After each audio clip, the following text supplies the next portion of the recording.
A very good morning to all my seniors, juniors, colleagues, and whoever is present today for this webinar. Myself, Jayant Thakkar, partner of S. Jalan and Company, will be your host and the moderator for the session on the board and the general council and act of balance. Before starting this session, I, on behalf of the S. Jalan and Company, would like to give our sincere gratitude and thanks to Lakes Witness to bring all of us to this amazing platform on this auspicious day, that is the Advocates Day, which is being celebrated as the to mark the centenary, the birth centenary of Dr. Rajendra Prasad, who is our first president of India and a very eminent lawyer itself. Mr. Prasad was an independent activist, was a jurist and an eminent lawyer. He was a gold medalist in law, in Masters of Law, and later on he obtained a doctorate in law degree. And he was one of the first member and of the Senate of the Patna University. Now today's session, we are dedicating to the general councils and corporate council, whom we consider as an integral part of the legal fraternity, although they surrender their license for practice. A general counsel takes a decision involving legal input and significant risk, and also convinces the board to approve such decision. They always summoned by the board in the most crucial and critical situation faced by the organization.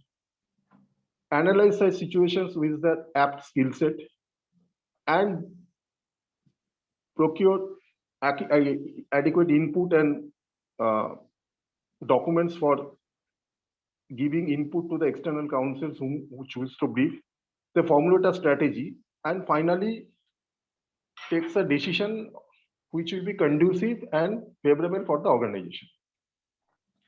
Now, today's general counsels bring more to the table than just their legal expertise by acting increasingly in legal and business advisors to the board, to the CEO and the senior management team, draw upon broader business knowledge and a wider skill set. The more skillful and a dynamic a general counsel can be, the more an organization can achieve its profitability, ensure growth and expansion at a faster note. Today's session will be focusing on into the role and responsibility of a general counsel in persuasion to create a robust legal framework within the organization and how such role is practically creating a synergy between the board and the general counsel in the operational issues of the legal framework, and also help to framing of the policies of the organization in a manner which would be beneficial to the all stakeholders of the organization. Now,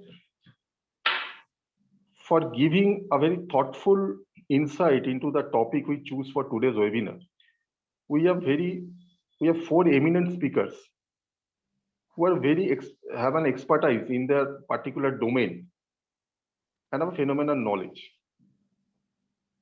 Our first panelist of the day is Mr. Partha Chakraborty, who is a legal advisor to the Ambuja Realty Group. Mr. Chakraborty has been associated with Ambuja Group for more than 27 years. He has had a role of assistant vice president with the group. In his earlier days, he was managing the legal portfolio primarily, and also had his crucial participation in business development. Currently, as in a role of an advisor, his area of operation includes giving legal advisory, managing government leases for Ambuja, ensuring regulatory and legal compliances, and developing business for the Ambuja Realty Group. Please join me in welcoming Mr. Partha Chakraborty on board. Our next speaker of the day is Mr. Vinit Kumar, who is the chairman of Shyama Prasad Mukherjee Port. Mr. Kumar and I are SSE of officer of 1923 batch, took charge as the chairman of the Shyama Prasad Mukherjee Port in the year 2017. He was the chief electrical engineer of Mumbai Railway Vikas Corporation, wherein his area of competency was to look after the World Bank funded MUTP project before joining here as a chairman. Mr. Kumar has played a pivotal and dynamic role for the port to achieve the highest cargo handling for 2 consecutive years, that is 2018, 2019 and 2019, 2020, which is a record in 150 years of the port. In addition to the same, Mr. Kumar was also instrumental for achieving profitability of the port for more than 60 crores in his, which is a record in 150 years of the port, with his dynamic and energetic leadership. Please welcome me, Mr. Kumar, on board. We have Mr. Abhijit Chakraborty, our next speaker, who is the Chief Law Officer of Shyama Prasad Mukherjee Port. Mr. Chakraborty has obtained his degree in law in 1991 and joined Kolkata Port Trust in 1997 in the legal division. And later on, he became the Chief Law Officer of the organization. Please join me in welcoming Mr. Abhijit Chakraborty on board. Now, we shall start the panel discussion today. I would like to start with Mr. Partha Chakraborty. Mr. Chakraborty, can you describe us the challenges and opportunities to a general counsel in coordinating with an external counsel and his role in strategizing and managing the litigation for protection of the interests of the organization? Good morning. Good morning, Mr. Kar. Welcome, Mr. Abhijit Chakraborty. Welcome, Vinit Kumar sir. Let me first give me a brief introduction of myself. I do not directly belong to legal fraternity. I am basically a chartered accountant.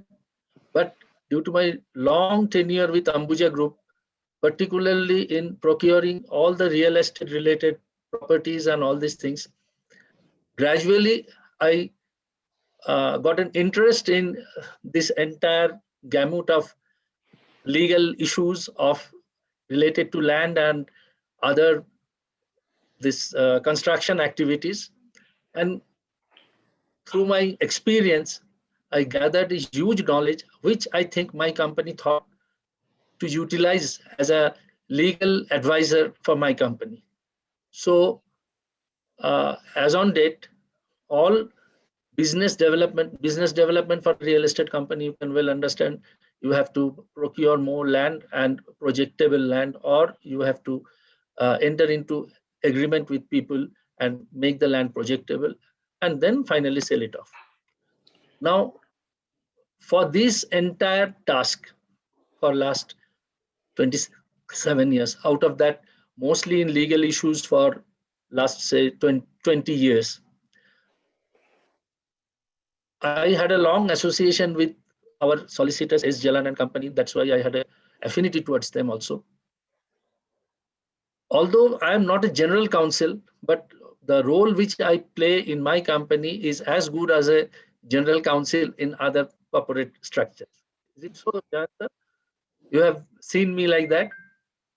Yes, absolutely. Now, you are talking about opportunities and challenges. As a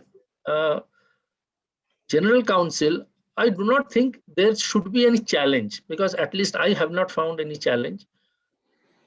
Management entrusts some job to general counsel to find a way out, which is with keeping yourself in the right side of the law and get the issue sorted out. So challenge is not there. Mostly opportunities are there. Opportunity means with your vast knowledge and your past experience and expertise and your total linkage with the solicitor firms and the local judicial system, government authorities, you have to help out your company in every possible manner. So without going into deep details about theories, let me concentrate a few issues which usually as a general counsel of a real estate company, which we faced and we have overcome, and we have a very, very satisfaction in our mind that we could overcome. You know, land procurement, particularly in Bengal, is a very, very difficult task due to fragmentation of land. In West Bengal, most maybe the only state in India where land reforms activity was completely taken up by earlier governments, even in today's governments, and it has been implemented to its letter and spirit. That has given rise to fragmentation of ownership. When I go to Punjab, we had a project in Punjab, in Mohali and in Amritsar, where large tracts of land were purchased by us. But we found at that time, these sellers of the land, minimum holding was 2 acres. 2 acres, that means around 120 kattas. Whereas in Bengal, wherever we aggregate land, I am giving you a small example. We have a township project coming up in Amtala near Joka. It is in south of Calcutta, west of Calcutta. There we have aggregated around 220 acres of land for a township under West Bengal Town and Country Planning Act. But the pain I have taken for these 220 acres, my total number of registered deeds were around 2,000. And it took us around 15 years, means we started our aggregation in 2007. And as on today, we have seen the light at the end of the tunnel because the entire land has been aggregated. Now, this is a long journey where litigations are must in where the plots are purchased, owned by multiple person, and I purchase a section of this, then the other person immediately goes to the court and very easily get a stay order against it. Then there are title related issues. Particularly biggest problem when we find this title related issues are more complicated in Muslim families because their this chain of titles is different from other this Hindu communities.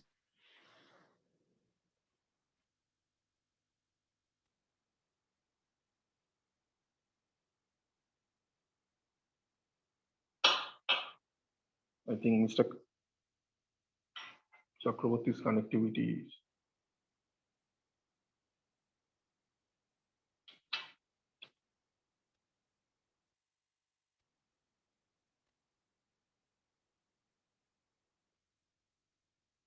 Okay, I think we lost connectivity with Mr. Chakraborty. I would now move to Mr. Vinit Kumar till the time Mr. Chakraborty joins. Our next speaker of the day. My connection got snapped, sir. Yeah, yes, sir. Let's continue. Yeah, am I audible now? Yes, you are audible, sir. Yeah. Just taking a few minutes. I am in Darjeeling today. Very, very poor network connection. This Darjeeling visit is also again for a land which we purchased in 2008. And now as on 2021, somebody told us, somebody means government authority is telling that you have purchased government land. But whereas I have my LR Parcha in my hand, means record of right, even I have purchased it from somebody who had his record of right in hand, and that person also purchased from the third person who's. But as on today, we have been told that this RS record shows that it was a government land. Now I have come here in Darjeeling to find out the way out. So all these things for a company like in a real estate company, you have to depend upon persons like us who are insider of the companies, because the solicitor or the counsel may not have that much deep detailed information about the practical situation over here. My experience with our solicitors, I found that solicitors office employ very, very knowledgeable and expert people as their partners or their juniors. Working with them seamlessly is a genuinely matter of comfort. I have seen in my case, in a case which started into we had a piece of land. It might be the people who stay here in Calcutta. The project's name is Utalika. This is in Mukundapur, just opposite to Ravindranath Tagore Hospital. It is an upcoming project, half completed. This land was purchased by us in 2008. In 2010, suddenly we found that there is a stay order which has been slapped on us without giving a notice to us or without hearing us. With that, 2010 stay order, we went from pillar to post, and finally in Supreme Court, by spending crores of rupees, we could find this get this stay order lifted by the Supreme Court. That was a long journey where I had to work with S. Jalan and company and the councils, like eminent councils like Mukul Rohtagi and Kapil Sibal, Abhishek Manu Sangvi, and all these things. So working seamlessly with those type of councils is not a matter of joke. It surely you require a solicitor in between, otherwise there is a problem. So my experience with this general counsel vis-a-vis solicitors this coordination, I think for any big company where the company is corporatized and it is run in a strict managerial policies, general counsel's role is very important. At the same time, that general counsel has to go to the solicitor for this counsel as to the greater portion of the law, and also how to approach the different legal forums seamlessly. This is, I think, is a very important thing. Other things which came to my mind, which I as a law advisor has to do for last all these things, this negotiations and liaison with different government offices. You know, for any real estate company, for each project, it is, you can say it is a separate business. Starting from the land purchase up to the day the person has been handed over the flat and handed over the apartment owners association. It is a long period, about 7-8 years for big projects. Each and every step you have to run from pillar to post in different government departments for getting your different type of approvals, permissions, and their counsel. Most of the cases I find that in West Bengal, there is seamless journey, no problem. But in some cases, sometimes due to lack of information, sometimes due to lack of knowledge of the concerned officials, and sometimes pure bureaucratic dilly-dallying, there are times, and again, we have to approach these government offices. As on today, I have told you I am in Darjeeling. I am meeting so many government officials here in land sector in the district of Darjeeling to find out the ways and means, what happened and how to get it resolved. Other issues which I am telling you, which are matter of concern with government also. So this Calcutta Port Trust authorities present here. Just I am giving you an example. Recently, Indian Railway had some bidding for their some plots in West Bengal. One of the plot was in Howrah district, Howrah station. It is called Salt Gola. Otherwise, it is a good piece of land for any real estate projects. But 2-3 issues came into the way. One was government of West Bengal's now, as on date, their strategy is that when land was acquired by government of West Bengal long ago and handed over to any organization or authority, whether it is government or quasi-government, there was a purpose for which the land was acquired. This purpose is already in public domain. Now, after say 50 years or 60 years, that particular organization who got this land from government of West Bengal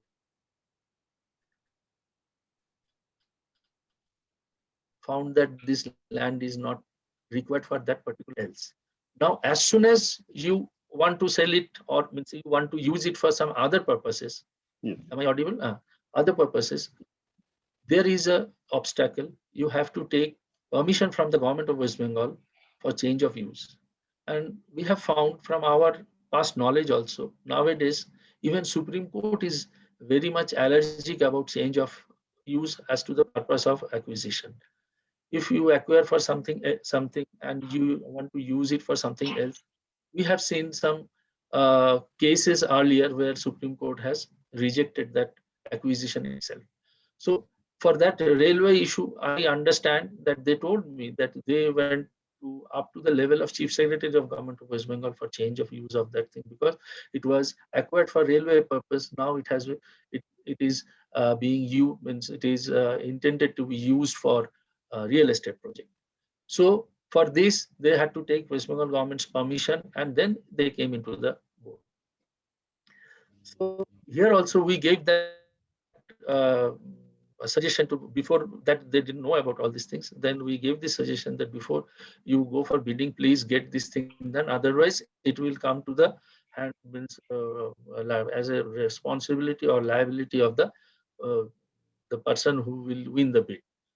Otherwise, nobody will be interested. These are then there are some whims and fancies in different government organizations. Today itself, I found one judgment has come of Supreme Court. This is a real estate project of Pune. This project, they got their environment clearance in terms of a notification issued by the Ministry of Environment and Forest in 2016, which mandated that even the local municipal authority can give you EC, means environment clearance certificate. He took that environment clearance certificate from the Pune municipality, got his plan sanctioned, and started the thing. But what happened? After he got this sanction from Pune municipality, later on, NGT struck down this facility of giving EC by the municipal authorities, and they said MOUF to change the rule. Now MOUF then changed the rule. Now somebody went to court. Even the government also went to the court that this sanction which was obtained by this authority, this real estate developer is now infractuous. He has to take a fresh. Now, after so many legal battles in so many forums, after 5 years, they won in the Supreme Court. When Supreme Court says that a person, he cannot apprehend that every time there will be change of the law, and the very nice wording was that he cannot go by knocking on the door of each or every government authorities to find out what new notifications are going to come. So his this sanction was assailed by Supreme Court. But this is a long journey. You can well understand this 5 years, what pain and cost has been borne by these people. Other issues which came to my mind, this is prices of land in the government recommends, which we call it IGR price or circle rate. Now, this with coming into the force of Section 43C of Income Tax Act and 50C, I think, Jayanta, you can correct me, where I purchase a land and my consideration in the deed is more than 10% of the IGR price, more or less of less than 10% of the IGR price. It will be deemed that I have purchased it with unaccounted money and I have to pay a tax on that. And at the same time, the seller who has sold it, he will be also subjected to tax. This is a very, very important thing. IGR price is nowadays playing a vital role in all real estate market. Now, I'm giving you a small example how this type of problems come into the way of any good project implementation. There is a new township project which is under construction in Siliguri. Its name is Utsodhara Trista Township. This township was on government's land, government of Bengal's land. It is spanning over around 80 acres of land. Government invited bids. We were the owner of the bids when we were given the land in 2019. We after paying, entering into the lease and all these things. Now this is under Town and amended Town and Country Planning Act. Government of West Bengal has made a new concept of township development. It is called themed township. Means the developer will be allowed to do a township in a large tract of land, provided he earmarks around 25% of the projectable any theme which will generate economic activity, like be a, uh, health city, it can be education city, it can be MSME city, it can be sports city. Like that. In our case, it is health and education. Now there is a complex formula.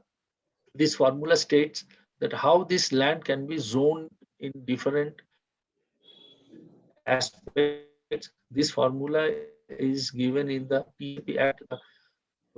Developer has no to play. Under this thing, we found that maximum 3% of the land can be used for residential purpose, around 2% land to be used solely for themes, and around 25% are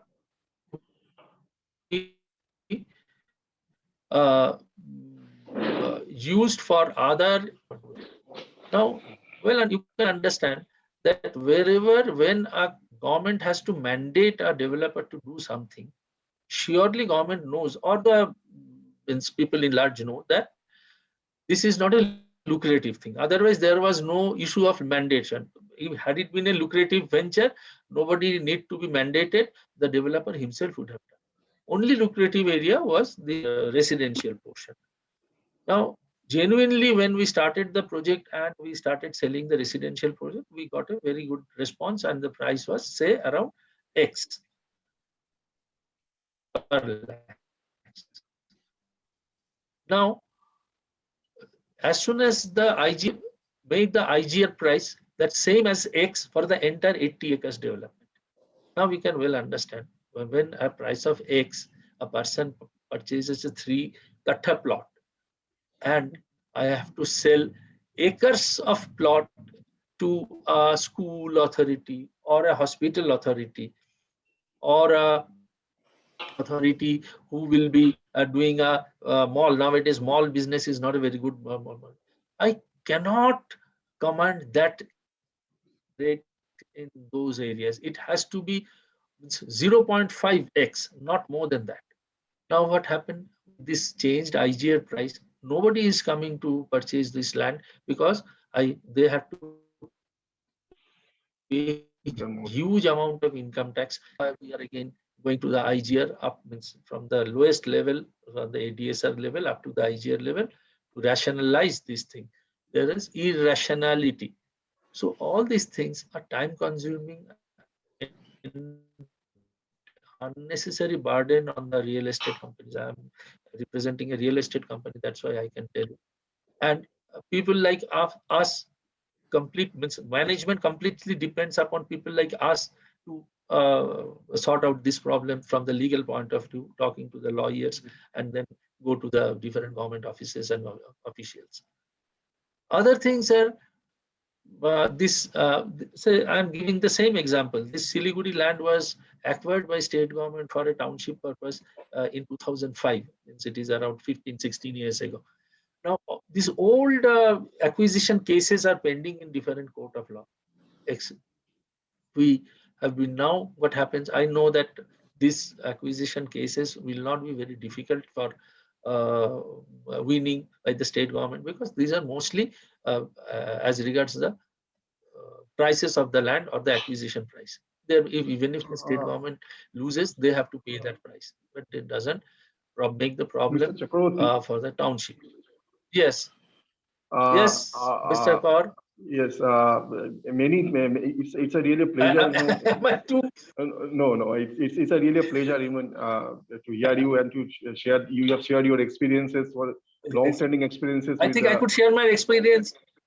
No, I have just one request, because Mr. Vineet Kumar has an urgent meeting, so we need to put him in. Oh, surely, sir. So okay, I'm surely, just sir. asking, Mr. Chairman, I have a question for you. Sorry, Mr. Chakraborty, to interrupt you, as Mr. Chairman has to. No, there is nothing to be sorry about. I thought that. Yeah, please. Mr. Chairman, commissioned in 1870, Kolkata Port Trust commenced its journey as first of the major port trusts, as well as the only riverine port of the country. and continues through the tortuous process of ebb and tide, expectancy and challenges, intricately woven with the verifying draft and selection of the Hooghly River, which straddles it. As it continues to adapt and re-engineer itself to a newer locales and diversifying functions. The port also celebrated its 145th birthday in 2015. Now, however, a huge area of land is owned by port authorities on the riverbed of Hooghly in Kolkata and Haldia. How do you see the performance of the legal team of the Kolkata Port Trust in prioritizing for monetization of this huge parcel of land, which is owned by the port, through various litigations and bring profitability to the organization? Mr. Chairman, the session is for you now. Thank you, Mr. Kar. Thank you, my co-panelists and the listeners of today's program. As this topic is about the General Counsel, I will say that we have a very efficient team with us. We call it Chief Law Officer, and then there are officers supporting him, and their role and responsibilities. I would just briefly say before I come to the land part, is not only to manage our cases, court cases, but it goes beyond that. And as you know, as we are evolving, we are going into various models where a lot of privatization is happening, a lot of PPP is coming in, and all these things, all these contracts are quite complicated, and they all have legal, strong legal implications if we don't, do due diligence in the beginning itself. So, that is another area where they are, helping us, and there is risk management into all this. A lot of new initiatives which we take, we always go to them and ask as to, what is your opinion as to whether we should go in it and on what terms and conditions. So the role and responsibility of our legal team is quite, quite broad. And also, I would say that, GC is primarily a bridge between the, the counsels or the lawyers which we appoint for representing our case, and the organizational executives who know what the subject matter is. So, the organizational executive, he does not know any legal, implications. He just can tell you what it means, what in his terms the subject is. On the other hand, there is an appointed lawyer or a counsel who knows the legal provisions. So there is a very important bridge, which is our, you can say general counsel or our legal team, who has an appreciation of both the sides. Since they are working closely with the court people, they understand the subject matter, and they also have the legal background. So that is a very, very key role for us. Coming to the land, I would say that in the last few years, we have taken number of initiatives with our legal team and we have been quite successful in it, I would say. One is that the entire, the analysis of the cases was done. We have around 4,500 acres of land in Calcutta city. Out of it, around 50-60% is what we need ourselves for the proper port function, and rest is what is there, or some is for warehousing and etc. And the rest is for for other functions. There is industry, there are educational institutions. That means on Howrah and Calcutta, everything is there. Now we had, the very key element of this state management is that if we get into a dispute, the first place where we start a quasi-judicial process is our PPA, Public Premises Act. Now, these are the people who are, there is an appointed officer who is an executive, but he does the role of a quasi-judicial officer. He hears the case from the perspective of both, from the port trust side and as well as from the tenant side, and then he has to take a call and make a decision. Now, a lot of cases were pending there, and things were not moving. And then what we found was that, and our legal team found that there is these officers, while they are very good at their job, but what happens that the tenants comes with they come with a battery of lawyers and they quote all sorts of clauses and all that, and this guy gets little confused. Though the spirit of Public Premises Act is not that, it is something to give a quick solution. So then our legal team, they helped us. We held seminars. We brought some of the eminent lawyers. In fact, I remember AG had come, and we had a seminar with all our officers and everybody, and they were informed about what the PP Act is, what are the clauses, what are their powers, what to admit, what not to admit. And then another step which we had taken, they suggested that we should give them some legal help also. Then we appointed legal officers to work jointly with them. I can tell you that after that, probably we were issuing orders to the tune of 30-40 cases in a year. But last year we have issued more than 120 orders in a year. That too despite COVID and everything. So that is one area where a lot of good work has been done. Second is, I would say that in our land cases, a lot of people, what they were doing, they were confusing us with multiple litigation.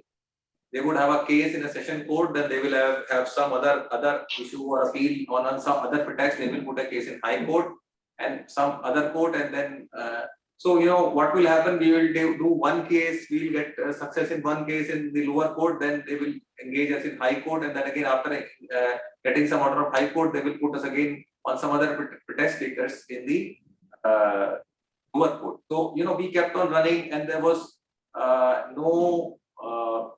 In fact, from our side also, there was no coherence, or I would say equilibrium between these. So then what we decided that we would work with the law firms like yours and a couple of others, and then we decided, and our team suggested that we should go for their entire case, whether if there's a land and if it has 3-4 litigation, let us give it to one person.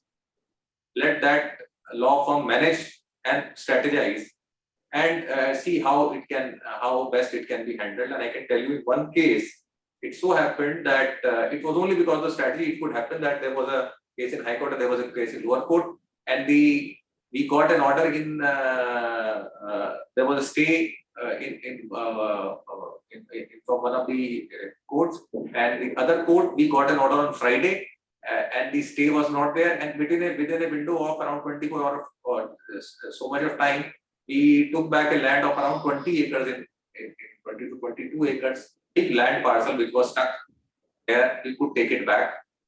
Likewise, that strategizing has helped. Third is that when we go for after winning the case or after having a PPO Act order, when we go on the ground to take back the land, there is a lot of resistance, and at times police also finds in a difficult position to help us. So they also need an enabling provision. So a number of times we had to fight. In fact, in one case we had to fight till the Supreme Court, and finally the Supreme Court gave an order that if you are not getting support from the police, you can call the paramilitary central forces also.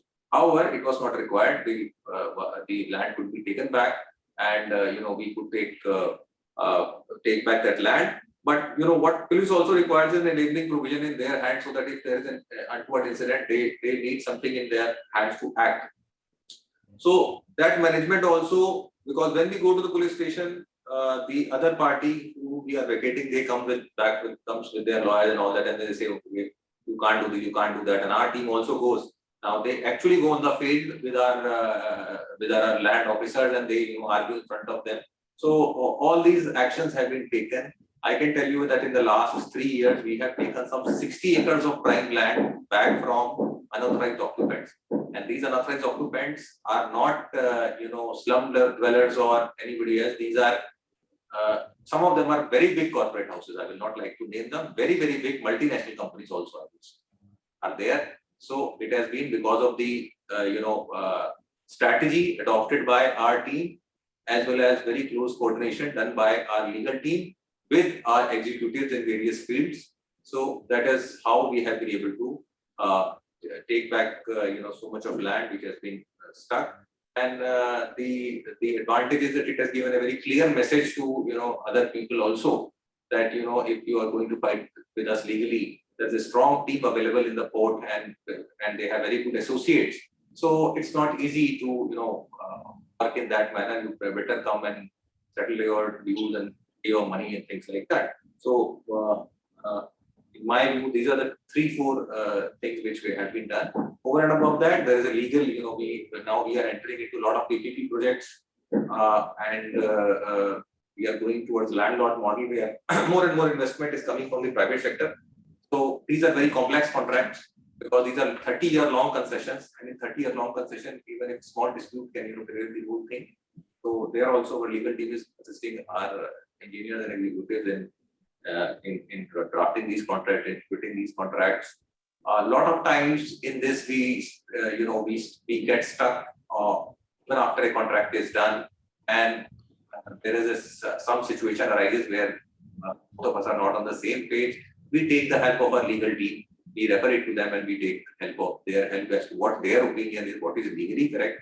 And many number of times I would say, I can tell you that I was looking after Paradip Port. It was a very big dispute between two major parties, and it's almost looked that this cannot be solved. Then I consulted my legal team, then they consulted a very senior lawyer, and we could find out that yes, this can be resolved, and this is within the ambit of the law, and it can be done.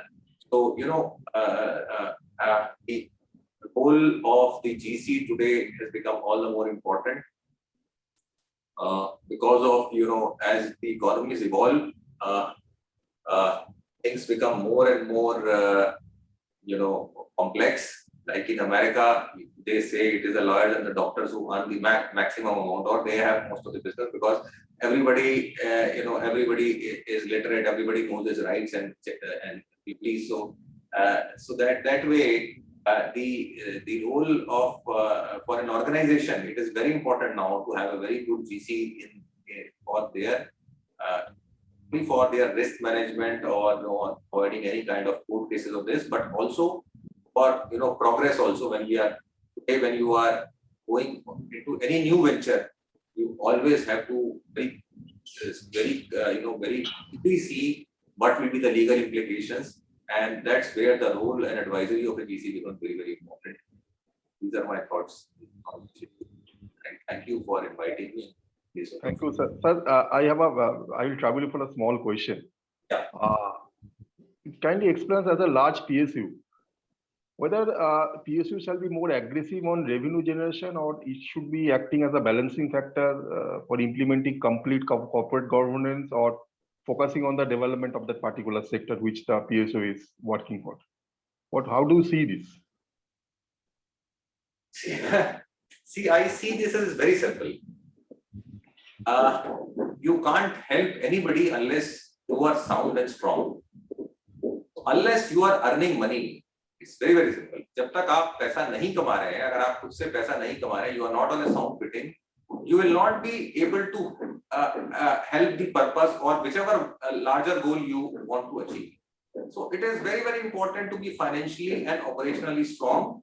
Only then you can support the objective. See, the primary, we may have an objective, but if an organization is not able to sustain itself, then probably it cannot meet the other objectives which we want. See, any organization, if it's not in profit, cannot do any CSR. For doing any CSR, if you want, you have to be earning some profit. Likewise, if you have wider goals also, you need to provide employment, you need to do industrialization, you need to do anything. You have to be efficient, you have to be financially sound, and then only, in my view, you can reach the higher objectives which are thought for you or which are enshrined for you by the government. So that is, in my view, both the things go together. They are two sides of the same coin. One can't go without the other. Thank you, sir. Thank you. It's a pleasure having you on board today, and you share your experiences with the legal team and how the monetization has happened, how the Kolkata Ports has become a profitable organization. So it is really a pleasure. Now I would like to invite Mr. Abhijit Chakraborty, who is heading the legal department of Kolkata Port Trust. Mr. Chakraborty, you are associated with the organization for a prolonged period, and you have seen a lot of litigation where port is defending factually and statistical inputs are required from the various departments, the estate department, the traffic department, and stakeholders. Usually such inputs are required, and maybe the documents are not deserved because we as an external counsel, as a law firm, we may not be able to get all the documents and facts in place on right time from each of the department, and which may cause an inordinate delay to deliver the desired result for the particular matter. So how do you see this challenge, squarely determining the performance of an external counsel and to deliver result for the organization? Mr. Chakraborty, Mr. Abhijit Chakraborty, please.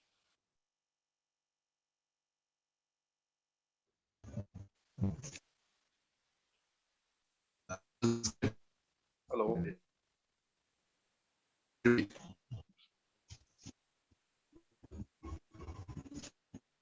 Hello, Mr. Kaur. Hello, yes, I can hear you. Please repeat, but I couldn't hear you. Can you hear me? Hello. Yeah. So shall I repeat the question, sir, for you? Hello.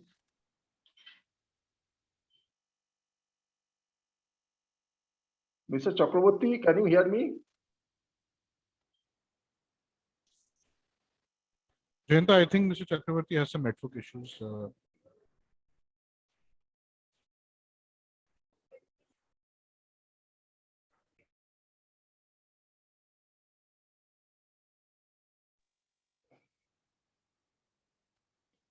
Mr. Abhijit Chakraborty, can you hear us? He's trying. There's some connectivity issue, I think. Yeah, there's a bandwidth issue. I think we have Mr. Rajendra Mishra who has just joined in. Rajendra sir, if you could switch on your video and audio feed, if that's possible. It's a pleasure having Mr. Mishra with us. Pleasure is entirely mine. Thank you so much. Thank you. Let me introduce to Mr. Mishra to this webinar. Mr. Mishra is an executive VP and general counsel of the Indian Hotels Company Limited. He has graduated in law from Kolkata University, from University of Calcutta in 1991. After certain successful stints with Dunlop India Limited, Indel, ITC Limited, and Hindustan Unilever, he is with the Indian Hotel Company Limited for a prolonged period. He is currently the executive VP and general counsel. He is the chief legal advisor to the CEO and the board, advising on legal implications of our business issues, proactively spotting prospective legal issues, counseling the executive management on legal and regulatory aspects, etc. His role encompasses strategic litigation planning, driving strategic initiatives to achieve business objectives, building strategic partnerships and alliances with outside counsels and attorneys, risk minimization and risk management, developing a compliance culture, corporate governance, process improvements, using technology as a tool for efficient management of the function and developing the managing the team. Please join me in welcoming Mr. Rajendra Mishra on board. Mr. Mishra, I would like to ask you a question.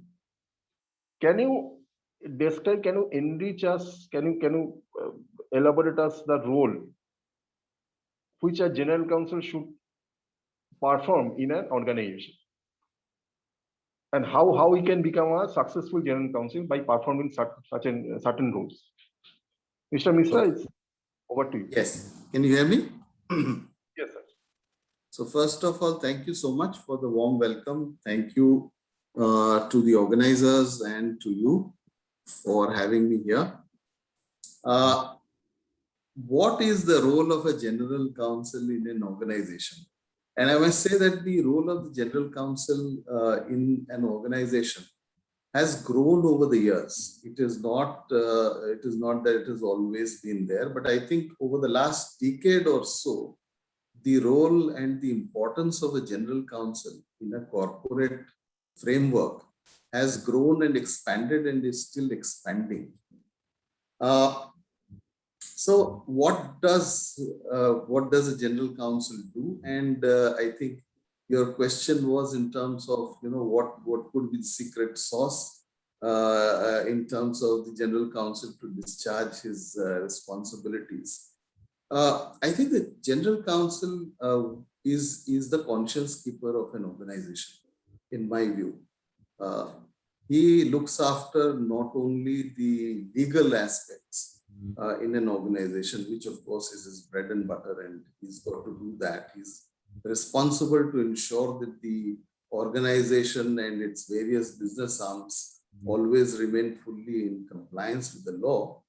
But also that, apart from that, to guide, and in discharging that role, actually, to guide the management, the senior management, the board, and if he is part of the executive management team himself, to guide the team in order to carry out the business in a manner which is in compliance with the law.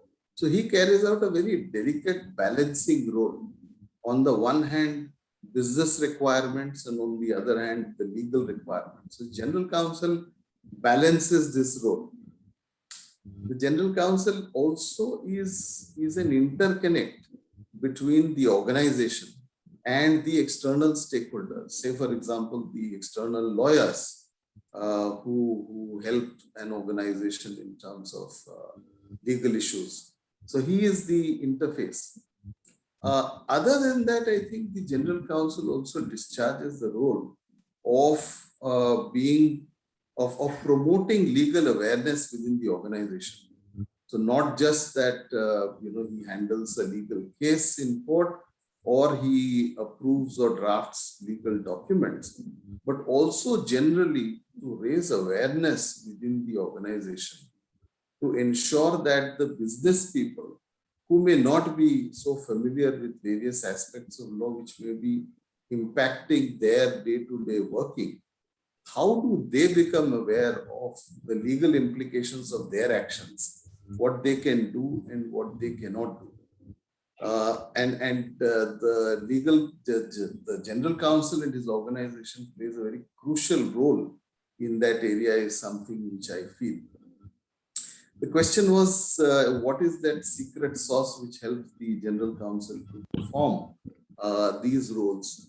And I would address it via a few points. I think the first and the most important point, obviously, is that the general counsel cannot operate on his own, and therefore he ought to have an effective delegation framework working for him.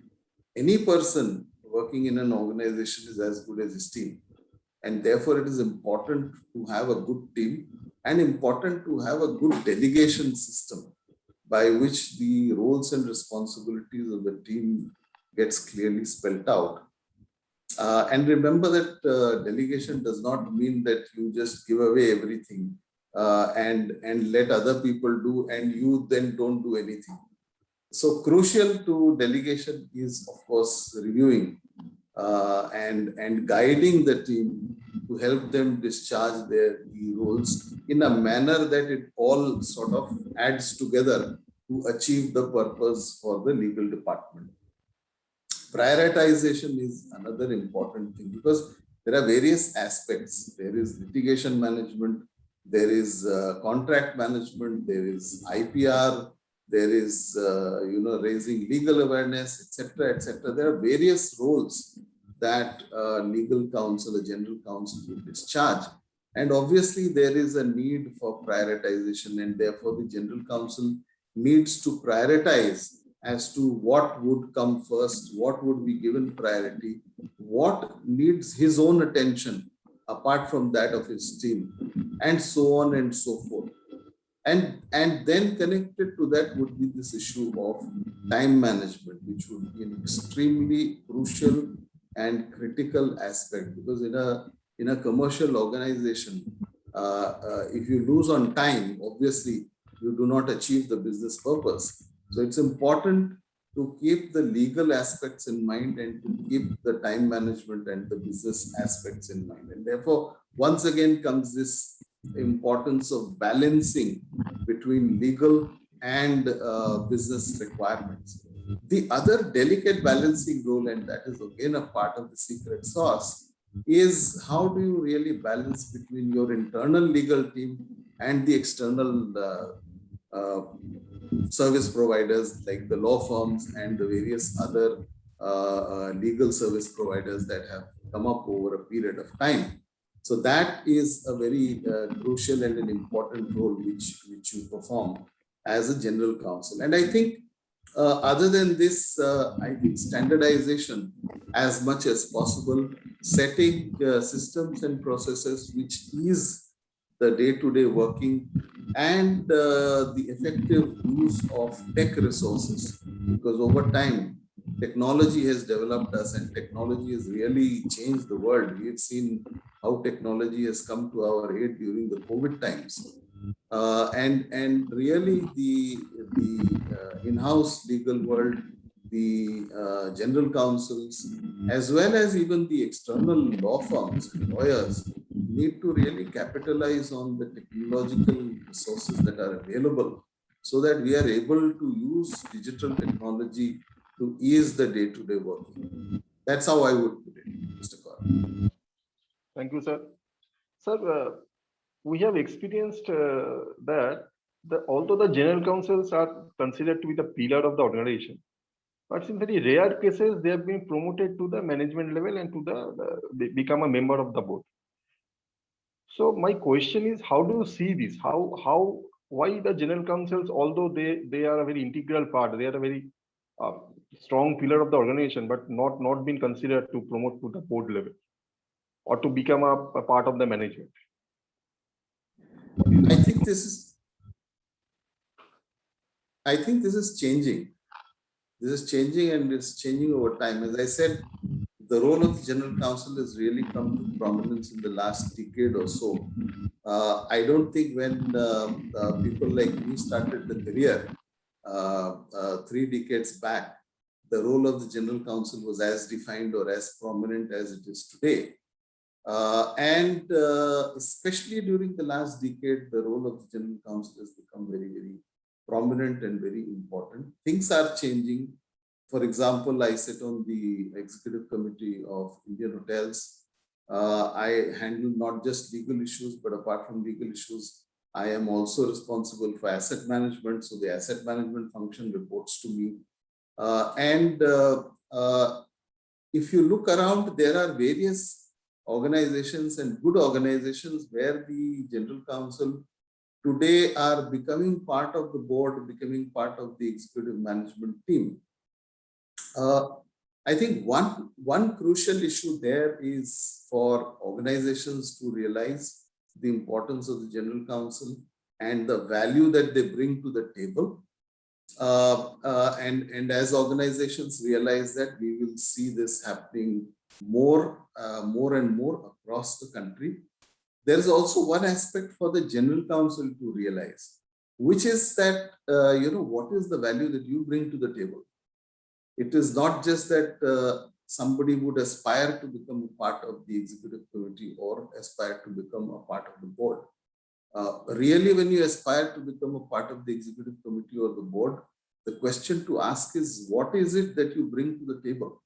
Because if you bring to the table your basic legal knowledge, then that is, like I said, the bread and butter and the basic requirement. And then you just discharge your role as the head of the function.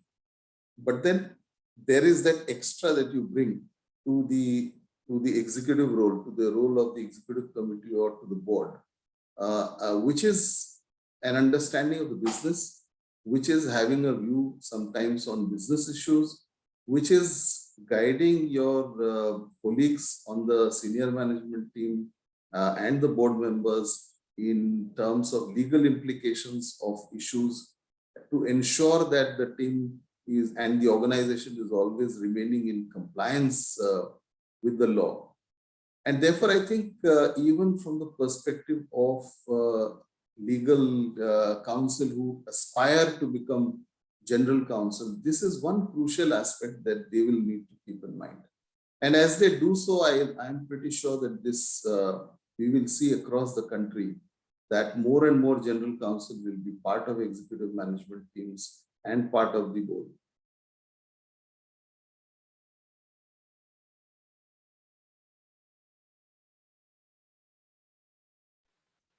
I would now invite Mr. Avijit Chakraborty.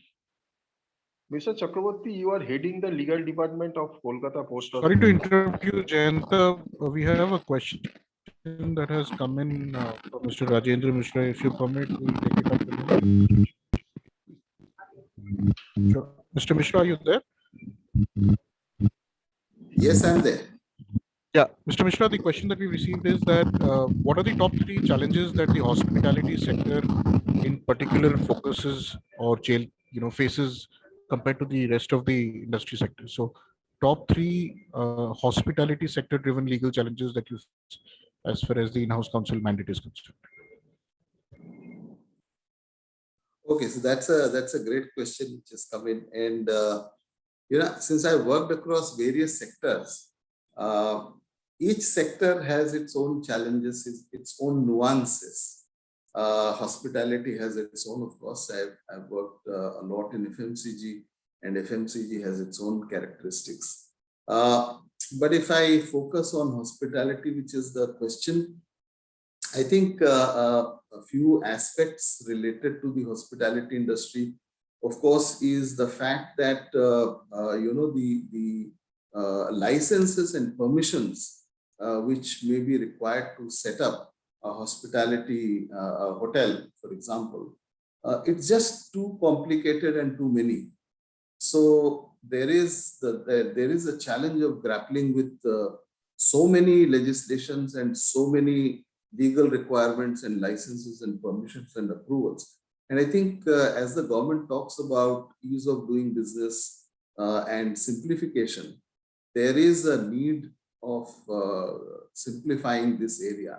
Hospitality industry is a great, it creates jobs, creates a large number of jobs across the country, and not just across the country, across the world actually. And is a great face for the country. It's a great representative of the country. And of course, it is the hospitality industry. So it serves the people who come, not just the people in the country, but of course, people who come from the outside. And there is a crying need for simplification in this area, so that there is an exponential growth which may set in.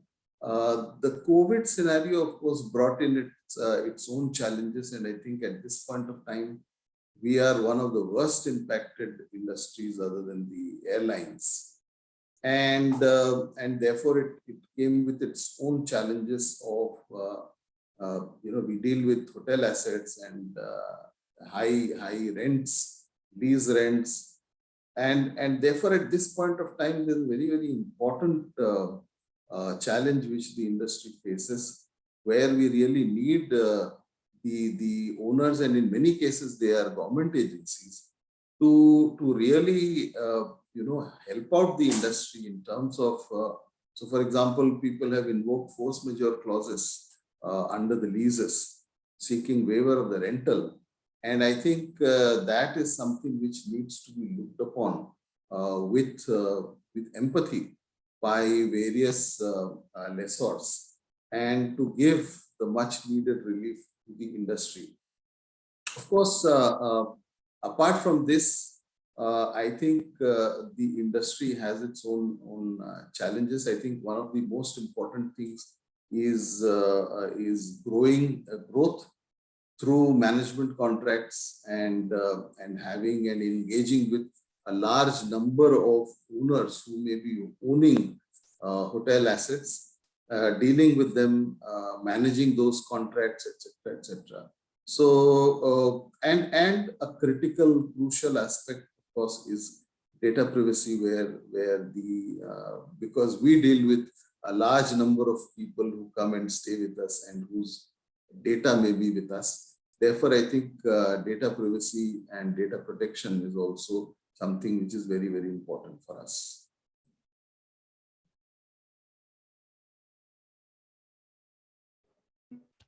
Thank you, Mr. Mishra. Over to you, Jayanta.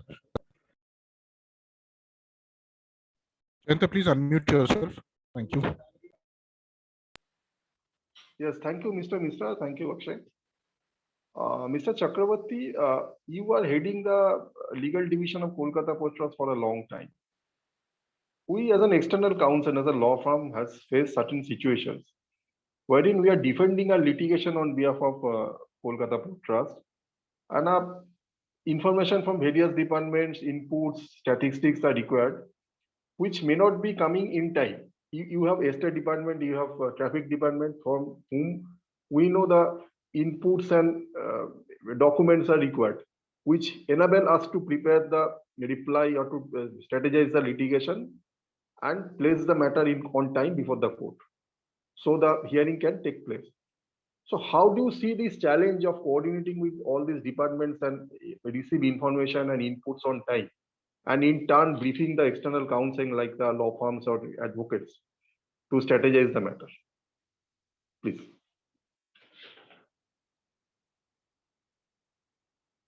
Thank you so much for inviting me in this discussion, and it's my pleasure. And it's also very good to hear the eminent panelists before me. And to address to your queries, let me say that unlike to the private organization, the Calcutta Port is a statutory authority, and particularly the Kolkata Port has its two wings. One is at Kolkata and the other is at Haldia, and two have majorly 10 departments or to 20 departments, and departments are the practically those departments are different, distinct, and unique. And when the litigations are there concerning one department, it's a fact that because it's a public authority, so the facts, the custodian of the facts of the department, in fact, a person, and when the person is shifting from one place to other, there is definitely difficulties we are facing to fetch the actual facts, and the other thing is also that when the issue which is in the litigation, it's crystallized at that point of time when we say that cause of action. So the crystallized facts are also to be briefed to the council for their preparation. It's definitely a challenge, but since I have experience here for 24-25 years working in the Kolkata Port Trust, and when I came into this holding the office of Chief Law Officer, and I'm fortunate that the present chairman is there since 2017, and under his guidance, we sorted out this problem by appointing the nodal officers in each of the departments who are responsible to supply the facts to the external counsel. But that is also one aspect. But to defend the public authority, the function of the legal department is maybe you can say it synchronized to the function of the Ministry of Law and Justice when they are also functioning for the other departments of the ministries. But unlike to them, we are functioning because whenever the litigations are there of the separate different departments of the government of India, the accountability of the departments, but here we have a role, as Rajan just said, that we have a role not to defend the case, but also to participate in respect of preparing the factual details for that litigation also. It's a dual role of us to coordinate with the to coordinate with the lawyers, the external counsels, and to coordinate with the departments and to get the right information and the right documents so that the case can be defended by the council on behalf of, as a whole, Kolkata Port. And in this regard, may I point out that we are also, with the legal department is also fortunate to, because when we are here in Kolkata Port, we have 1300 to 1400 cases. The litigations are there, and mostly the cases are filed against Kolkata Port Trust. We generally file cases against the against the government authorities whenever it's needed, or we file any appeals. But without filing any case, there are procedure for checking whether we will be going to file these cases. And sometimes some cases are there where we are prejudiced with the interim order of injunction. But what is the fact that the cases are there in multiple forums, like the district courts, the subordinate courts, the subdivisional courts, the municipal courts, before the high courts in different forums, the high court writ jurisdiction of original side, appellate side, in civil revision, in criminal revision, in arbitration matters, and also before the admiralty jurisdiction, in Supreme Court, in NCLT, at Delhi, Kolkata, Bombay, and also in before the NGT, before the all forum of laws. We have the cases. We have the cases of different natures also. The cases arising out of contract, the cases of the peculiarity and the uniqueness of the port, right? Like the admiralty cases. We have the cases of the personal grievances regarding promotion, pension, as well as the disciplinary proceedings. We have the cases of, most cases of the grievances with regard to the estate related. Since Kolkata and Haldia has huge estate, particularly in Kolkata, the estate matters is also there. So different natures of cases are also there. And recently, to address the issues, particularly regarding the pension, for a preventive action, because people should not go before the court and the litigation. The chairman of Kolkata Port Trust has already took an initiative regarding the pension, for the simplification of the disbursement of the pensions. And with regard to the estate matters, we are now finding out where the Calcutta Port Trust is aggrieved since long in the matters, and we are addressing those matters on a priority basis. And since the multiple cases are being filed by the parties and different parties for a single plot of land, so we are now already steps has been taken to engage the external, not only the individual advocate on records, but also the solicitor firm, because they have some infrastructure to address those cases in different forum of laws. So, we are doing through this, and we are getting the results. Because as Rajan also said, that the result must be there. We should keep something before the table. So we are also getting some results through our initiatives.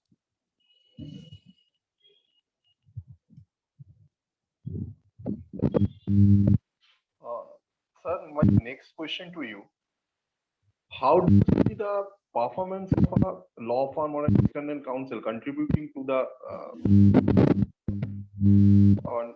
and or to the squarely to the legal department? How it is interrelated? How do you interpret this? Yeah, since at present what we are doing, we are not defending the cases. We are our functions is like we are in the litigations. we are actively counter-attacking in the litigations. Well, not only we are defending the cases. To defend the cases, you know that the time is time taking, and anybody can take a longer time.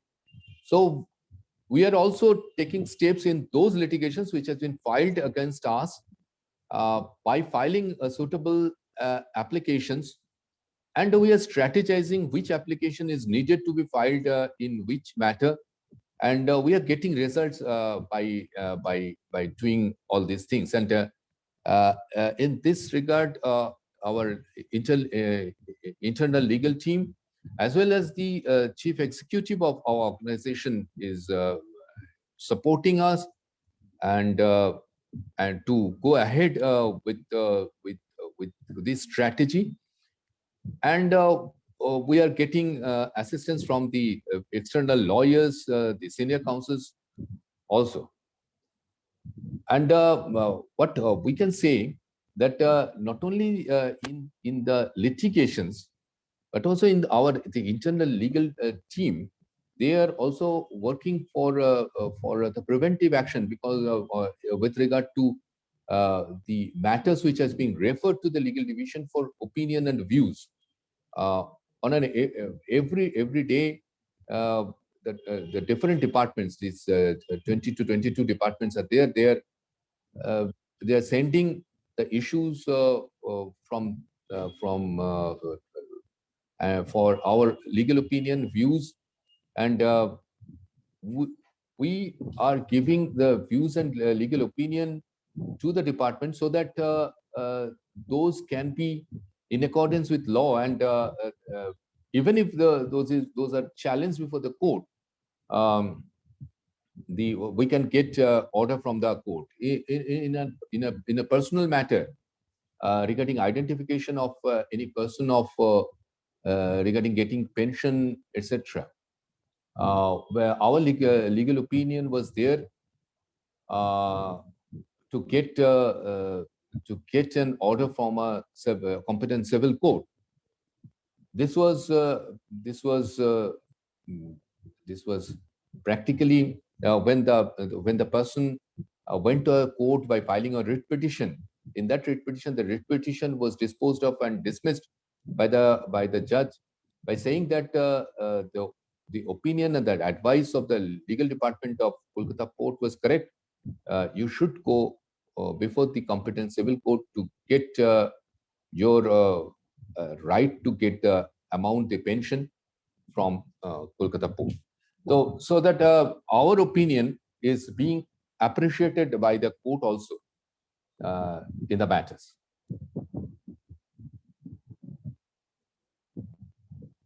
Thank you, sir. Thank you for your inputs. Now, I'd like to ask a question to Mr. Mishra. Sir, as a head of a large corporate like Indian Hotels, your role is to oversee many functions like contract management, documentation, strategizing, and to the reactive litigation, as well as to the advising to new transactions like merger, acquisitions, JVs, which will be undertaken by your organization. My question is, how do you as a general counsel balance in all these functions and prioritize to the role which is defined to you, I mean, to a particular portfolio? Okay. Like I said, I think the most important element here is to have an effective team and have an effective system of delegation. Because there are various roles, various hats that one wears, whether it is litigation management, whether it is contract management, compliance management, IPR management, or raising legal awareness, or in the event you are handling a role which is beyond the legal function. There is a need always to have an effective delegation and an effective team which can help you discharge those roles and functions. So I think that is one very, very crucial and important thing. And like you yourself said, Mr. Kaur, Prioritization. I think prioritization, irrespective whether it is the legal function, the role of a general counsel, or the role of a CEO or a CFO or a CMO, the importance of prioritization in one's corporate life cannot be downplayed. And it is necessary, therefore, to prioritize and ensure that you are devoting your time and handling time management in an effective manner. Of course, given the kind of work that we do, I think one of the most important things that the role of general counsel entails is actively and on a regular basis guiding the management, interacting with the top management team to ensure that the actions stay within the four corners of the law and the business purpose and the business objective gets achieved. So in terms of prioritization, I think that is something which is extremely important, which you do on a day-to-day basis, literally on an hour-to-hour basis. Litigation again is an extremely important area, and most of the times it is beyond your control in terms of the dates of the various cases that may come up. So you then plan accordingly in terms of the time that you may devote to a litigation, and you plan accordingly. There is a great amount of reliance also that in that regard you place upon the external counsel, because they are your spokesperson in the court. But then at the same time, your own role as a general counsel and your team's role as an in-house counsel's team is extremely important, because you are the closest to the business and you understand both the legal as well as the business aspects. And therefore, your role becomes very crucial, because many a times an external counsel may not understand the nuances of the business. They understand legal structure very well, but you then come in with that balancing act, and you are then the buffer between the legal team of the external counsel and the internal business team. Then the other thing which I mentioned earlier also is very important, which is standardization. A lot of work that legal teams do, and my experience over the years has been that a great deal of standardization can come into what we do. For example, contracts, and since contracts play a very important role in a hospitality industry, and we handle some very heavy contracts for our management, hotel management properties. Standardization plays a very important role. And what I have done, for example, is that we've taken some top 25 contracts that we have and our teams deal with on a daily basis, and we've standardized them.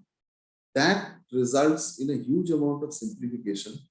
That results also in a common format being followed across the entire organization in terms of similar contracts. So take, for example, if I have 100 hotels across the country in various regions, each one of them is signing up a banquet agreement almost on a daily basis. I would want them to follow a standard contract, tweaked only to the extent of some local requirements, but otherwise a standard contract.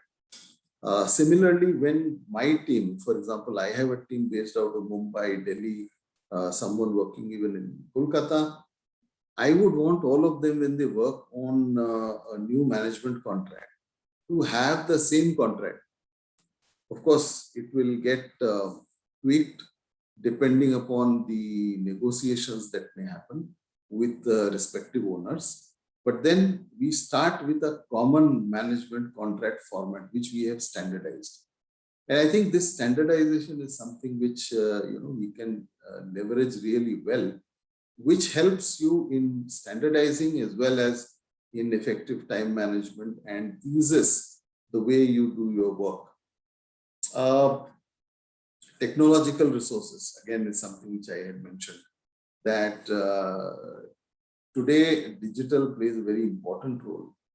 And whether it is litigation management, whether it is tracking cases coming up in various courts across the country, whether it is IP management, compliance management, again, managing compliance in hotels which are spread across each state in the country and various cities and towns in the country is a Herculean task. But the compliance management tool helps us in standardizing this and in effectively tracking. Similarly, the contract management tool enables us to track the contracts and to ensure that not only are the contracts archived properly, but they are also tracked. Their life cycle gets tracked so that down the line we do not falter anywhere. It doesn't so happen that a contract for a particular hotel expires and we have not renewed it in time. So all of that becomes very, very important and will help a general counsel in effectively managing the role that he discharges. Many thanks, sir. It was a pleasure hearing you about the role and responsibility of a general counsel and My pleasure. how to elevate him or to take elevation to the managerial role. Akshay, Jayanta, sorry to interrupt. We have another question from Mr. Mishra. yes, I think you can go live and you can take questions now.